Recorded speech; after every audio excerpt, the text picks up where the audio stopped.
All praises to Yahweh by Hashem, Yahweh Shai by Hashem, HaKadosh, double honors to the elders and apostles of Great Stone. Yahweh is the name of the Heavenly Father, it means He is. Yahweh Shai is the name of His Son, it means He is who saves. HaKadosh is the name of the Holy Spirit in Hebrew. I was just reading Paul's letter to the Corinthians. Where is it now?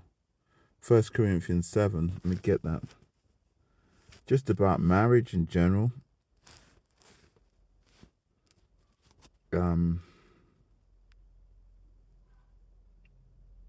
Now concerning the things whereof ye wrote unto me, it's good for a man not to touch a woman, nevertheless to avoid fornication, that every man have his own wife. So that's, and we've talked about this before, the meaning of own changes. Like if you look in the concordance for the meaning of own, it means every man have a wife solely unto him, like exclusive, his own exclusive wife, meaning that nobody else is touching it. It doesn't mean that the man that needs to have more than, it doesn't mean that every man needs to have only one woman, right? So there's that. But in this day and age, oh my God, in this day and age, I would say if you can, you really don't really want to be messing about with, there's such a distraction and a time sink, and especially in this time, like it's really better. I mean, I get distracted, I ain't gonna front, but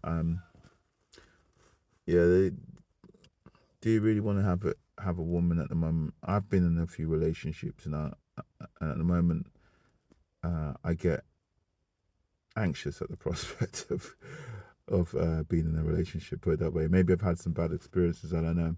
Let's carry on with Paul though, and less about me. Let the husband render unto the wife due benevolence, and likewise the wife unto the husband. So basically, that means you gotta make it tickle, man. If she needs it, you gotta make it tickle, and if you need it, she gotta make it tickle. And that's what it's a life of service to each other. That's what marriage and this union should be about, And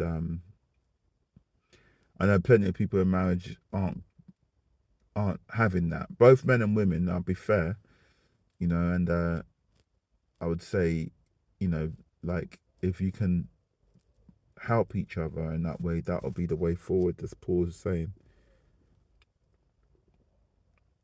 Defraud ye not one another, and that means to defraud, like means to keep, to take away something, to fraudulently, to defraud someone is to steal something away unlawfully, So when in here it's talking about making it tickle, right?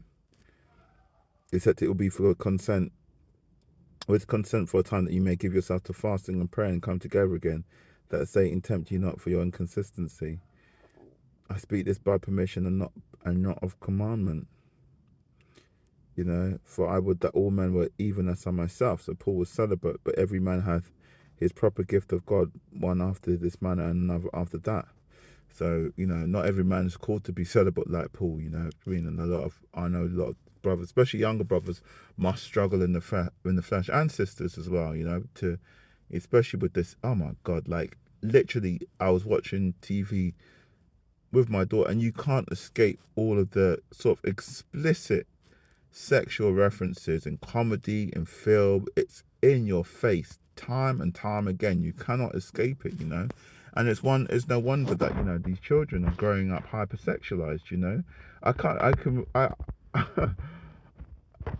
I remember getting to about, I can't even remember how old I was before I even knew what was going on in the world of sex. I had some weird, some strange ideas that I'd probably, but it wasn't as explicit. It's so explicit everywhere.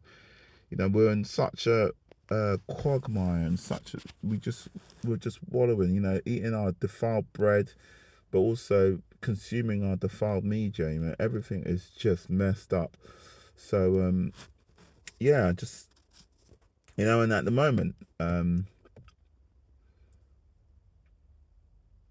relationships are really messed up. Relationships are basically two people trying to play each other. That is basically, it's not about, when we go into scriptures, it should say, a woman is he that has gained a wife has gained a possession. A good woman is a tower of strength to her husband. All these things, but right now it ain't like that, and it's not just, women messing about, but it's men messing about as well. I gotta be fair with it, but I mean, I would say that I say that the women are more out of order. From my side, it would look like that at least. I'm sure the women have something to say, but um, yeah, it's just the whole thing is messed up, and as a man, as I'm seeing it, they should get yourself an old school woman. They're just about seeing what they can get from you. They're about seeing how much money they can get, what they can, like some women are good, but like the majority at the moment are um not good. And I'm sure women will have the same thing to say about men. I'm just talking about my own perspective. So, as a prophet in this truth, it's gonna be tricky, man. I wouldn't on this side. I wouldn't be.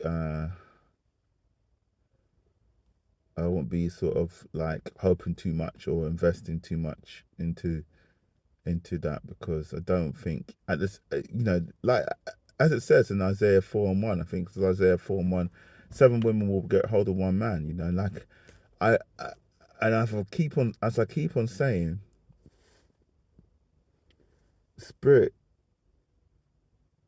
is like, yeah, why are you gonna, like, I each time I've thought this, how is this gonna happen? Like, how is it gonna happen that the world will all the currencies in the world will collapse and they'll bring out the CBDC, and then Trump puts these tariffs tariffs in and nearly crashes the world economy. I keep on like being not being able to comprehend how. Like, I have faith that it will happen, don't get me wrong, but I keep on not being able to comprehend how these things will come to pass, and yet time and time and time again they come to pass. So now my thing is, I know it's going to happen. Isaiah 4:1 is going to happen. So do we really need to stress? Like, if you're a guy and you're looking for a girl, whatever, and you think you're not going to get one, or you've been on the dating apps, just chill, bro. Because really, at the same time, you don't want to missile up your ass. So at the end of the day, concentrate on the scriptures, because Isaiah 4:1 is going to happen. You will have your choice. At some point, you're going to be, and you at the time when it comes, you're not going to want, you don't want to be carrying around extra weight.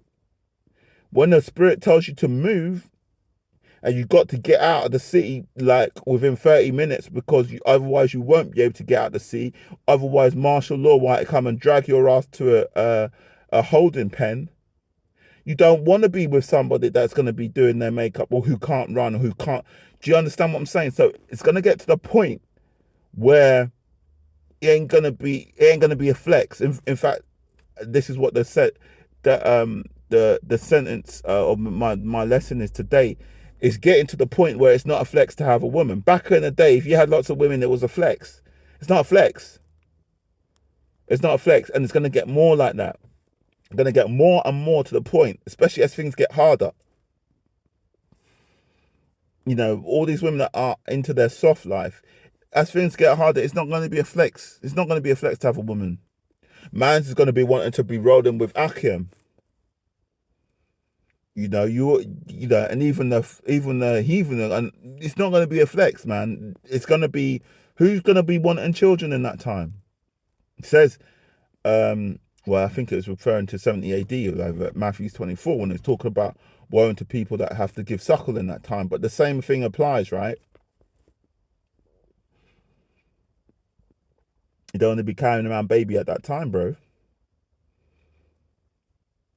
And women, like, at the moment, like, like, while things are relatively okay, they're not great right now. The darkness I can see, like, where it says in the scriptures, looking out on the darkened windows. You look out the window when you want to see the forecast for the day, right? So when you're looking out of darkened windows, it means you're looking out the window, and all you see, when you're trying to forecast the future, all you see is darkness. I want to get those windows be darkened. Let me see if I can find that scripture. Spirit just came on me, man.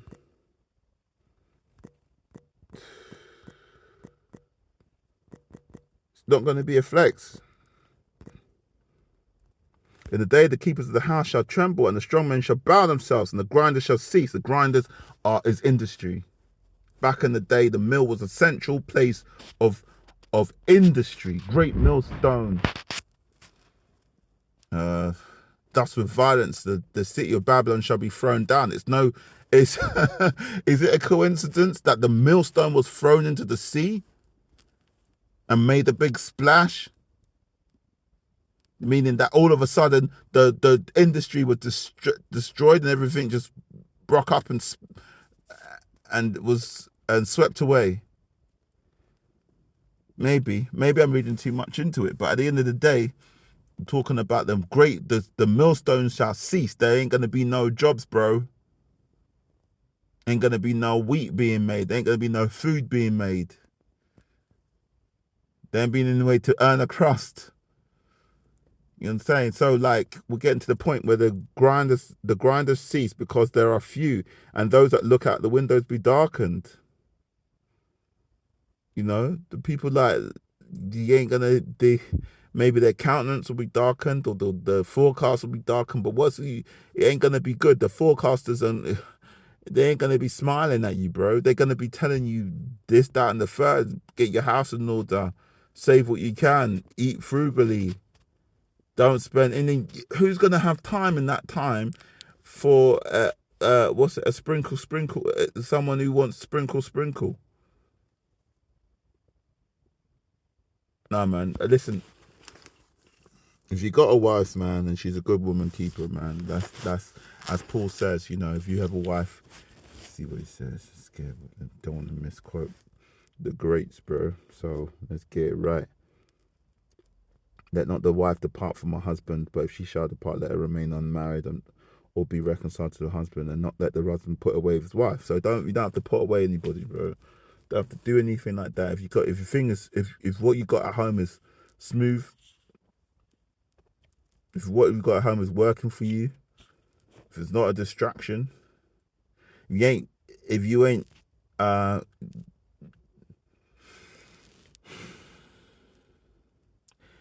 pussy whipped and you're spending all your time trying to earn money to keep the woman in money in gifts and whatever, and sprinkle, and you ain't messing with that, and you can still concentrate on the scriptures. If she's holding you down and you're holding her down, man, keep that, because that's a good thing. It's a good thing. It's a beautiful thing. It's the way the Lord intended it. When you're coming home to constant headaches, you're gonna have to let it go. Ain't a flex. You need to be able to move, man. You need to be able to when the spirit, you see, sometimes I'm doing a lesson, right? Or I'm walking about and the spirit hit me to do a lesson, get an idea of what lesson to do, and I'm like, oh yeah, I'll do it later. I'll get back, and maybe I'll do it. I'll push it back, and I'll get back, and it'll be time, and it'll be like the last thing on my list to do for the day, and I'll turn on the phone to record it, and there's nothing in my head. Spirit done gone.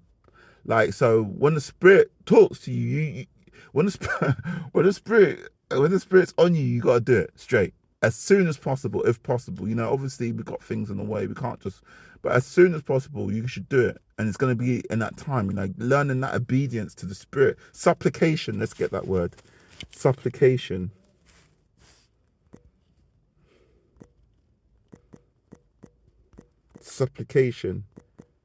Okay, Google,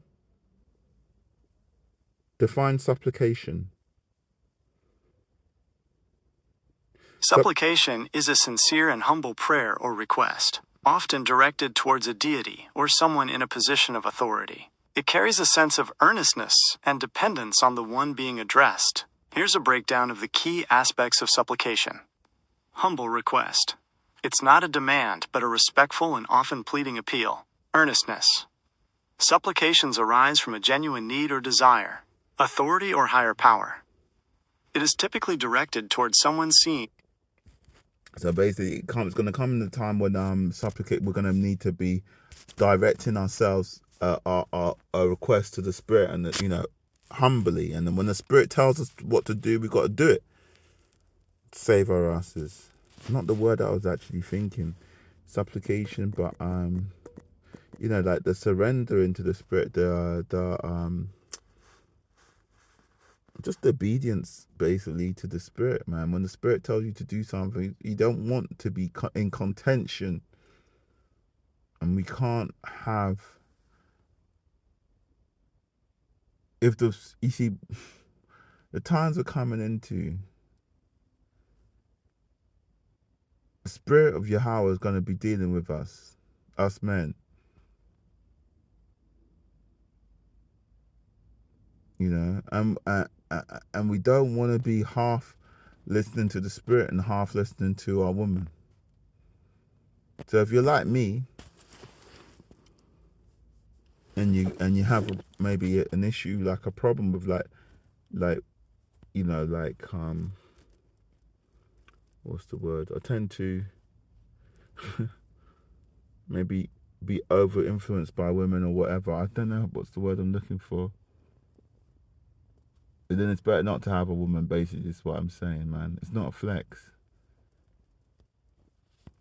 And there will come a time when it's coming soon. It's coming soon. It'll be before 4 years. Well, as Apostle Tahar said,